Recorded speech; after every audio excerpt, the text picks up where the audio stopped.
श्रीमद् भगवद गीता के 12वें अध्याय में आप सभी का स्वागत है। पिछले वीडियो में आप सभी ने 11वें अध्याय का श्रवण पान किया था। आज हम आपको 12वें अध्याय में भक्ति योग के बारे में बताएंगे, लेकिन उससे पहले आप सभी से अनुरोध है कि चैनल पर पहली बार आए हैं तो वीडियो को लाइक करें और चैनल को सब्सक्राइब जरूर करें। अर्जुन ने पूछा, हे भगवान, जो विधि आपने बताई है उसी विधि के अनुसार अनन्य भक्ति से आपकी शरण होकर आपके सगुण साकार रूप की निरंतर पूजा आराधना करते हैं। अन्य जो आपकी शरण न होकर अपने भरोसे आपके निर्गुण निराकार रूप की पूजा आराधना करते हैं। इन दोनों प्रकार के योगियों में किसे अधिक पूर्ण सिद्ध योगी माना जाए?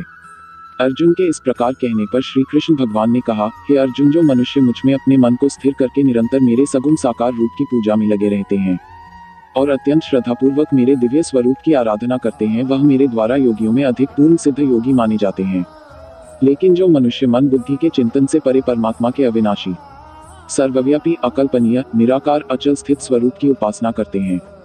वह मनुष्य भी अपनी सभी इंद्रियों को वश में करके सभी परिस्थितियों में समान भाव से और सभी प्राणियों के हित में लगे रहकर मुझे ही प्राप्त होते हैं। अव्यक्त निराकार स्वरूप के प्रति आसक्त मन वाले मनुष्यों को परमात्मा की प्राप्ति अत्यधिक कष्टपूर्ण होती है,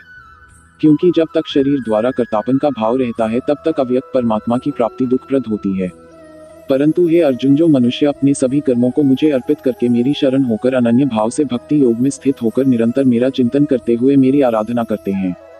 मुझ में स्थिर मन वाले उन मनुष्यों का मैं जन्म मृत्यु रूपी संसार सागर से अति शीघ्र ही उद्धार करने वाला होता हूँ। श्री कृष्ण कहते हैं कि हे अर्जुन, तू अपने मन को मुझ में ही स्थिर कर और मुझ में ही अपनी बुद्धि को लगा। इस प्रकार तू निश्चित रूप से मुझ में ही सदैव निवास करेगा, इसमें किसी प्रकार का संदेह नहीं है। हे अर्जुन, यदि तू अपने मन को मुझ में स्थिर नहीं कर सकता है तो भक्ति योग के अभ्यास द्वारा मुझे प्राप्त करने की इच्छा उत्पन्न कर। यदि तू भक्ति योग का अभ्यास भी नहीं कर सकता है तो केवल मेरे लिए कर्म करने का प्रयत्न कर। इस प्रकार तू मेरे लिए कर्मों को करता हुआ मेरी प्राप्ति रूपी परम सिद्धि को ही प्राप्त करेगा। यदि तू मेरे लिए कर्म भी नहीं कर सकता है तो मुझ पर आश्रित होकर सभी कर्मों के फलों का त्याग करके समर्पण के साथ आत्मस्थित महापुरुष की शरण ग्रहण कर उनकी प्रेरणा से कर्म स्वतः ही होने लगेगा। बिना समझे मन को स्थिर करने के अभ्यास से ज्ञान का अनुशीलन करना श्रेष्ठ है। ज्ञान से ध्यान श्रेष्ठ समझा जाता है और ध्यान से सभी कर्मों के फलों का त्याग श्रेष्ठ है, क्योंकि से त्याग से शीघ्र ही परम शांति की प्राप्त होती है। मनुष्य किसी से द्वेष नहीं करता है, सभी प्राणियों के प्रति मित्र भाव रखता है, सभी जीवों के प्रति दया भाव रखने वाला है, ममता से मुक्त, मिथ्या अहंकार से मुक्त, सुख और दुख को समान समझने वाला और सभी के अपराधों को क्षमा करने वाला है। जो मनुष्य निरंतर भक्ति भाव में स्थिर रहकर सदैव प्रसन्न रहता है,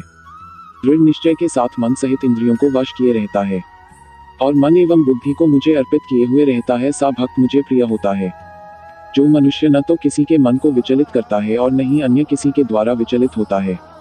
जो हर्ष संताप और भय चिंताओं से मुक्त है, सा भक्त भी मुझे प्रिय होता है। जो मनुष्य किसी भी प्रकार की इच्छा नहीं करता है, जो शुद्ध मन से मेरी आराधना में स्थित है, जो सभी कष्टों के प्रति उदासीन रहता है और जो सभी कर्मों को मुझे अर्पण करता है, सा भक्त मुझे प्रिय होता है। जो मनुष्य न तो कभी हर्षित होता है, न ही कभी शोक करता है, न ही कभी पछताता है और न ही कामना करता है, जो शुभ और अशुभ सभी कर्म फलों को मुझे अर्पित करता है, सी भक्ति में स्थित भक्त मुझे प्रिय होता है। जो मनुष्य शत्रु और मित्र में, मान तथा अपमान में समान भाव में स्थित रहता है, जो सर्दी और गर्मी में, सुख तथा दुख आदि द्वंद्वों में भी समान भाव में स्थित रहता है और जो दूषित संगति से मुक्त रहता है, जो निंदा और स्तुति को समान समझता है, जिसकी मन सहित सभी इंद्रियां शांत है, जो हर प्रकार की परिस्थिति में सदैव संतुष्ट रहता है और जिसे अपने निवास स्थान में कोई आसक्ति नहीं होती है, सा स्थिर बुद्धि के साथ भक्ति में स्थित मनुष्य मुझे प्रिय होता है। हे अर्जुन, जो मनुष्य इस धर्म रूपी अमृत का ठीक उसी प्रकार से पालन करते हैं जैसा मेरे द्वारा कहा गया है और जो पूर्ण श्रद्धा के साथ मेरी शरण ग्रहण किए रहते हैं, सी भक्ति में स्थित भक्त मुझको अत्यधिक प्रिय होता है। इस प्रकार उपनिषद, ब्रह्मविद्या तथा योगशास्त्र रूप श्रीमद् भगवद गीता के श्री कृष्ण अर्जुन संवाद में भक्ति योग नाम का 12वां अध्याय संपूर्ण हुआ।